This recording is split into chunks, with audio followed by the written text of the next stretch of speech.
Good Game, the show for gamers by gamers. I'm Hex. And I'm Bajo. On the show this week, we level up, shoot some stuff, and look at things. More specifically, we review Massive Action Game, or M.A.G for short. On the eve of Final Fantasy XIII, we go backwards compatible and get misty-eyed over the entire series. It's epic! And we meet a collector of old consoles to gaze upon his pile of retro gold. By adding to my collection and maintain the collection that I have, I'm hoping to preserve history. And those xenomorphs go jaw to dreadlock with the Predator in our review of Alien vs. Predator. But first, can you guess the game for this week?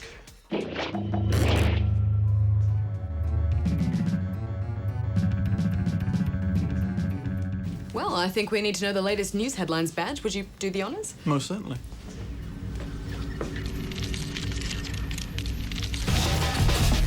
Good game. Steve Wiebe, the underdog hero of the hit documentary The King of Kong, has laid claim to a new world record.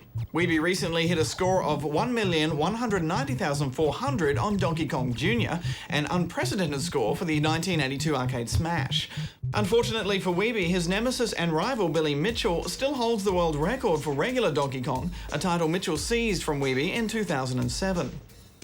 Controversial Activision Blizzard CEO Bobby Kotick has dropped another bombshell. Speaking at the DICE Technology Summit in Las Vegas, the executive who once boasted that he had taken all the fun out of making games admitted to the world that he doesn't really play that many games himself.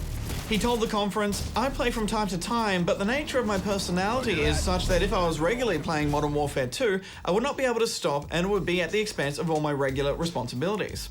Ubisoft is drawing fire for a radical new digital rights management system being rolled out across the publisher's PC games. This aggressive anti-piracy measure will require a constant internet connection in order to play any new Ubisoft PC game. Laptop gamers in particular will feel the pinch. If your internet goes out, or if you're on a plane or train without access, then you won't be able to boot up games like Assassin's Creed 2. They simply won't work. What's more, if your internet connection is interrupted while you're playing, then any progress made after your most recent checkpoint will be lost.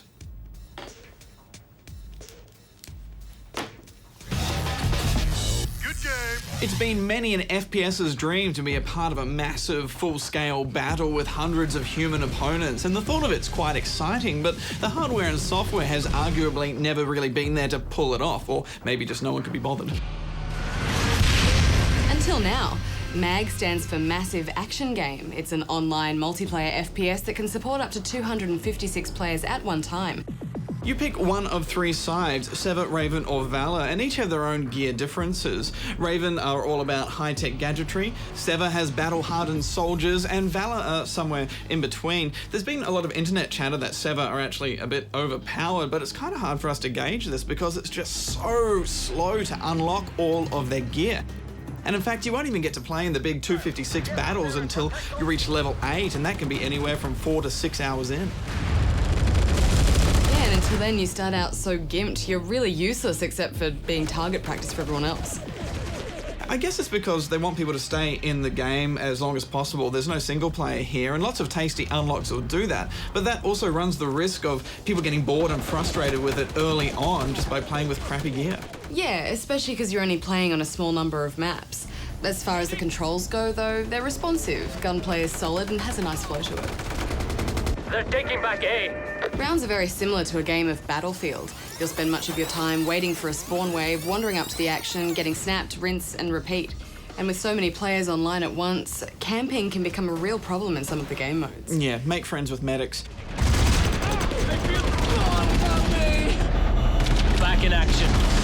Game modes include Suppression, which is a ticket system, Sabotage, which sees you locking down 2 points until a third one is unlocked for the final push. Securing B. This was my favourite, Hex, mainly because of the level design. It's really fun just setting up those points that you need to defend with claymores, and it was very easy to shout out, pipes, they're coming over the pipes or up the stairs. There's also Acquisition, which is the confusing vehicle extraction map, as well as all the full-blown 256 player maps. Affirmative. Target designated for fire mission. Early this year, Sony said there would be Australian servers, and even though we haven't heard any Aussie voices yet, we've had absolutely no lag, which is quite an achievement for an ambitious game like this. Groups are divided into squads with the intention for each one to work on their own objectives, so you end up having smaller tactical battles all over the place. Squad leaders can call in support and waypoints can be set for everyone to follow. And because of this, you never actually feel like you're playing a massive action game, except when everyone takes off at the start. Yeah, and for a game which has so many players playing at once, it's vital everybody knows what they should be doing. But there's not enough even basic strategy tutorials in-game, and it runs the danger of turning into another Shadowrun, which was a great multiplayer online game which had all the elements of a successful multiplayer game, just no one played it.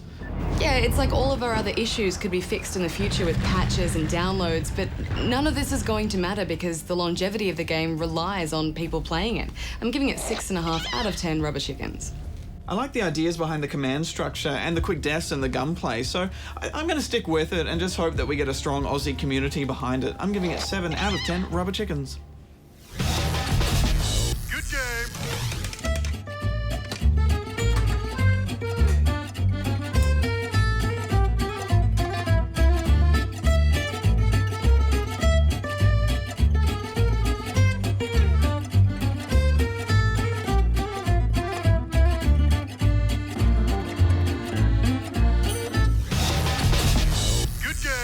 1987 brought us many wonderful things, other than acid-wash jeans. The world observed the first naked-eye supernova since the 17th century. The Simpsons made its television debut as part of the Tracy Ullman Show. The first version of Photoshop was developed. And best of all, it was the year Square released the very first Final Fantasy game for the Nintendo Entertainment System. As the story goes, the independent Japanese developer Square Co. was ending the 80s in financial trouble. On the verge of bankruptcy, they put the finishing touches on their Dragon Quest-inspired RPG and dubbed it Final Fantasy, thinking it could very well be their last ever game. Of course, over 20 years later, we all know how that sob story ends. Final Fantasy has gone on to become one of the most influential console RPGs ever made, with the series selling a combined 85 million units worldwide. The first 5 games in the series were directed by Hironobu Sakaguchi, the man with one of the best moustaches in the business. He would go on to guide the series as a producer up until his resignation from Square upon the completion of Final Fantasy X. The distinctive artwork for the first 5 games was the work of Yoshitaka Amano, who came from illustrating the anime Vampire Hunter D. Though the game's 8-bit characters were only 26 pixels high, Amano's lush concept art would go on to have a continued influence on the series. His distinctive title logo designs are a staple. The numbering system of the early games in the series is a bit of a confusing mess due to FF2 and FF3 not getting released outside of Japan, and this meant that Final Fantasy IV, the first game in the series for the Super Nintendo in Japan, would end up being renamed Final Fantasy II in its Western release. A few more gaps in the Western releases for the series meant that FF6 would be released in America as FF3 and... The madness would end with the launch of the PlayStation and Square's decision to switch their allegiance from Nintendo to Sony. The fancy disc-based PlayStation allowed the Final Fantasy VII team to seriously ramp up the production values, no longer bound by the relatively small amounts of memory available on cartridge. There's not much that hasn't already been said about Final Fantasy VII, so before we go there, let's just rewind a bit.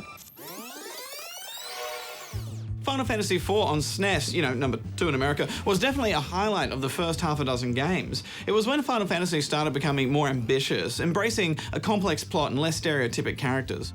It was also the first Final Fantasy to introduce the infamous active time battle system, which added a real-time element to what had previously been turn-based combat. As the first Final Fantasy on the SNES, graphics capabilities such as Mode 7 scaling made travelling the world map a more spectacular experience.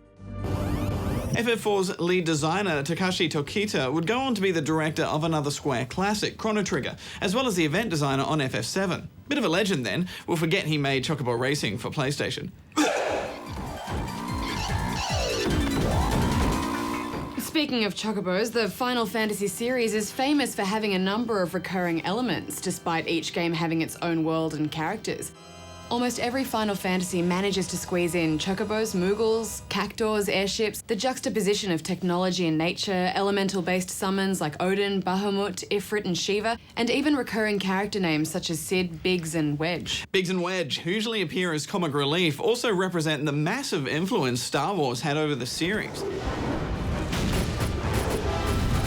The influence of the sci-fi saga is obvious from character archetypes. The young boy who dreams of adventure, the roguish hero, the tough-talking princess, to the point even when the soldiers in FF13 look suspiciously like stormtroopers. Up until Final Fantasy XII, the series also relied on pounding the player with those infamous random encounters in order to level you up for the inevitable boss battles. These incessant and unpredictable monster meetings always had a knack for kicking in at the most annoying times. It wasn't until FF12 that players were able to pick and choose their battles by dodging monsters on the world map.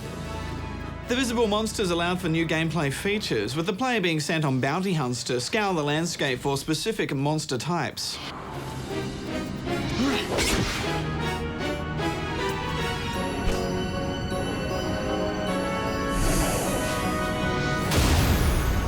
Magic systems across the Final Fantasy games also share common elements.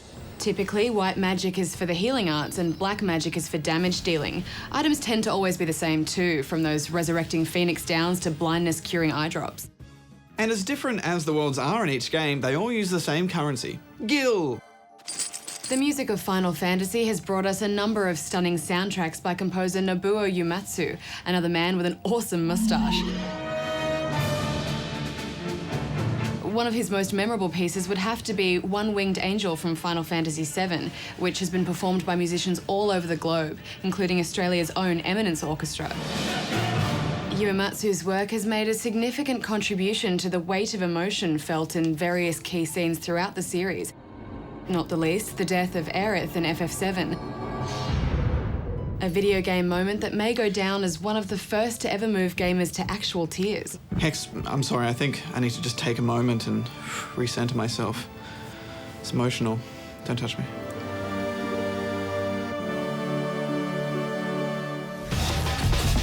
Good game.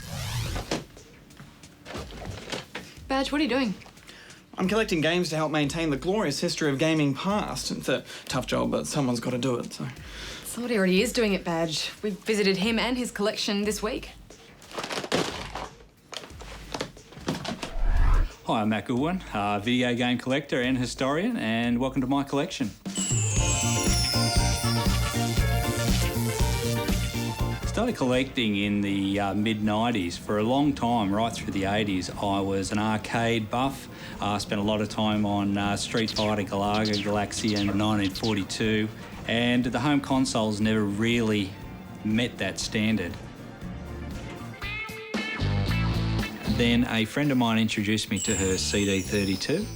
It's essentially a cut-down Amiga 1200 computer, only without the fuss of having to muck around with all those floppy disks. The games came on a CD. Oh, look, there's a pair of scissors in here. And we had some great adult PC games like Simon the Sorcerer and Theme Park that came out on this console. After I had that first CD32, I just then had a need to have every new piece of technology that came out. At the moment, I've got around 50 consoles and handhelds.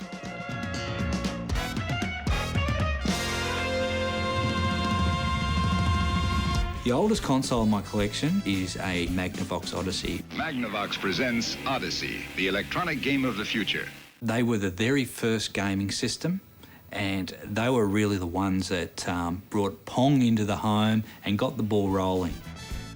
But my true love is the 3DO console. What I love about 3DO is that it was very much an underdog. It was a very hyped up console at the time. A lot of the franchises we know and love actually began on this system. Unfortunately, it never took off for mass appeal, but for me, it's always a special part of my collection and a great talking point. By adding to my collection, I'm hoping to preserve history and to introduce forgotten gaming to an entire new generation. It's a generation brought up on Xbox and PlayStation who don't understand the origin of the games, and as a collector I've found that it's almost my duty now to pass that knowledge on. The lack of reference materials in libraries has spurred me on to write my own history of video game consoles. I don't think I'll ever stop collecting. There may reach a stage where it'll slow down, but no, I believe there's always something out there to collect. Good game. Final Fantasy VII. Here was a Final Fantasy that would make an indelible mark on the global gaming timeline, at the very least for its switch to CD-ROM media. The new format brought with it extensive pre-rendered cutscenes, an elaborate musical score, and the most in-depth plot yet that would touch upon deep philosophical, ethical, and ecological dilemmas. It was a huge turning point for the series also for the fact that it marked a change in character designer. Yoshitaka Amano had stepped aside for Tetsuya Nomura, who would be responsible for creating Cloud and Friends, and then characters for FF8, 10, 13, Kingdom Hearts, and many other Squaresoft games like The World Ends With You. Nomura actually started his career at Square as a bug tester on Final Fantasy IV.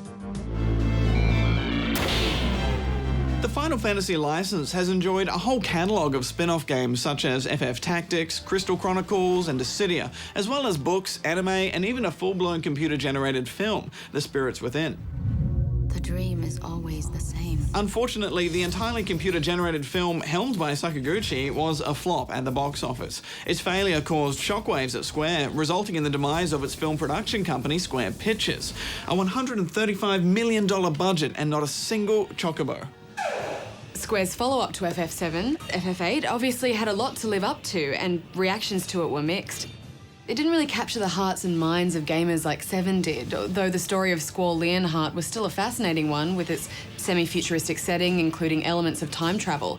Interestingly, it was also the first Final Fantasy to feature realistically proportioned human characters. Final Fantasy IX, possibly as an overreaction to the direction taken in 8, reverted back to quirky, cartoon-like character designs and a more traditional medieval fantasy storyline.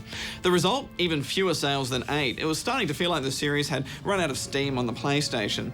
It would require the launch of the PS2 and FF10 to rocket the series back to the top of the charts. FF10 is now almost 10 years old, but Tidus, Yuna, Riku, Pain, Auron, Waka, Kimahri, and Lulu are all still hugely popular, especially in the cosplay set. Such is the power of story and character designs. FF10 made enough of an impact to be the only game in the entire Final Fantasy catalogue to be gifted a sequel, 10-2. Continuing the adventures of Yuna and friends, the game opted for a whole new 3-character system that allowed the player to continually switch between classes by using the garment grid and dress spheres, including a J-pop-inspired songstress class.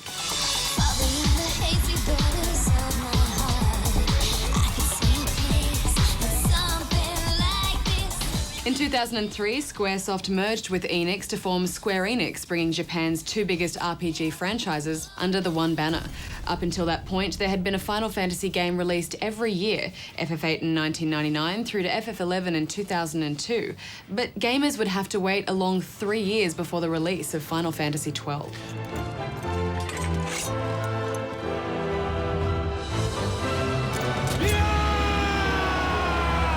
Like 10, FF12 was a hit with both critics and fans. There was enough RPG meat in this tasty dish to keep you satisfied for 100+ hours if you were keen to explore its depths. It was also the first Final Fantasy to finally ditch the separate battle screen. Instead, you could simply walk up and start tonking on the world map. The active time battle system had been replaced by what Square was now calling the active dimension battle. In the meantime, FF11 Online was proving to be a quirky yet successful MMORPG, the first attempt at any kind of multiplayer Final Fantasy game, entertaining over 2 million players at its peak. 4 expansion packs later, FF11 still has a healthy community, but its successor FF14 Online is now ominously looming on the horizon for the PS3.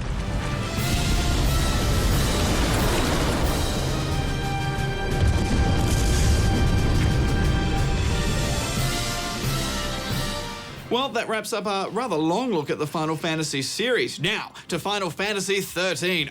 Where do I begin? Let's do it next week. Yeah, good idea. But before we go, we've got something to give away. This Final Fantasy 13 poster and a copy of the Japanese version of the game, both autographed by the game's producer Yoshinori Kitase and director Motomu Toriyama. To win them, we challenge you to upload a pic to the Good Game forums of your best Final Fantasy hairdo. Whether it's Cloud's blonde spikes or Sephiroth's flowing tresses, we know that you can hit the product and deliver an RPG bouffant worthy of this prize. Check out the Good Game website for more details on how to enter.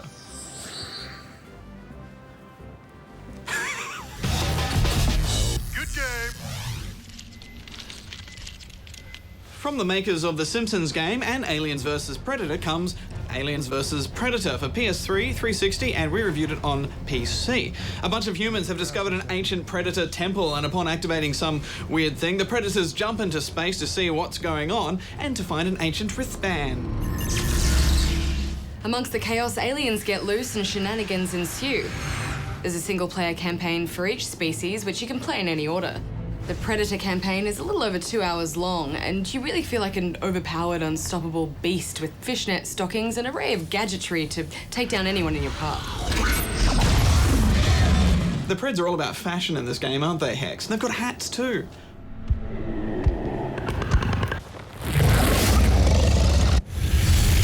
About half of the combat for the Predator is melee-based, and this works okay, but mostly you'll just be pushing from checkpoint to checkpoint throughout the campaign, picking up new bits of gear here and there, and finding new ways to impale your enemies. You can go in for a close combat grab, and these are over-the-top gory, and in fact, more than once, Hex, I was saying to the screen, yes, I know you're proud of your HD spinal cord, you don't need to caress it and shove it in my face every time. After a while, you just stop bothering with those close grabs when you're playing with Predator, and, well, Alien too, because not only is control taken away from you for ages while the slow animation plays out, but you can get attacked while you're doing it, and you can't move or cancel. The game takes control away from you a lot, actually. In fact, the first 3 tutorials for each campaign, you're not even allowed to move, and it's infuriating. Very good. I've played games before. I think I know how to look left and right. The Predator's stealth mode is too easily broken when activating a switch or a close combat kill. It's annoying that you have to re-cloak all the time. The Alien campaign isn't even worth mentioning. It's just 2 hours long, it's dull, it tries to focus on stealth, but overall it's pretty underwhelming. Yeah, the best part about that campaign is when you bust out of the lab and you're running around with your fellow aliens, but after that, you're on your own. That never happens again. And it's just unrewarding. For example, you can harvest humans, but there's no reason to do it. It just wastes time. Why not have harvesting a human spawn an AI that can help you fight the enemies? Hex, I've only had motion sickness from a game twice before. Once when Descent came out on PC, and also the last Aliens vs Predator game, and this one did the same. After I did that campaign for 2 hours, I just had to stare at nothing to try not to throw up and have spew on my keyboard. It's understandable that these campaigns are so short because there's 3 of them, and I don't mind that they reuse the levels because it's actually quite cool to see how the stories cross paths. I did like the Marine campaign, which is why we've left it till last. It's 3.5 hours long, and despite having a limited selection of weapons and lack of a crouch button, there's actually some really intense moments as you're fending off aliens and doing the backwards spam dance. Especially when you're overwhelmed, it's relentless. They mostly come out at night. Mostly. And you're always running out of ammo, it's sparse, and that really ups the survival horror in the game. You're constantly checking your 6 in every single dark corner. And melee works well. Blocking and then countering an alien is the quickest way to take him down. Oh, but the voice acting, Hex. What happened? I'm reading movement. Get out of there. Tequila, or whatever her name is, the main one who's helping you, she is terrible. And if she calls me a rookie one more time, I'm gonna take a sledgehammer to the screen. Good job, Rookie. Come in, Rookie. Stay frosty, Rookie. Give him hell, Rookie. Reading me, Rookie? Okay, Rookie. It bugged me that every time you started playing an audio log, any dialogue from your teammates or on a screen or a wall stopped playing as a result. It really got my goat, and I just stopped bothering after that. I couldn't pull it off her, so I got a knife. Just quit hanging around out there. I was a massive fan of the first AVP, mainly for its multiplayer, and happily, it's pretty good here too. There's classic species deathmatch with Marines back-to-back sensing any movement they can, aliens climbing all over the walls and predators coming out of nowhere and ripping your spine out. But the most fun is definitely Infestation, where everybody starts out as a Marine and then there's one alien selected, and then everyone that alien kills turns into an alien.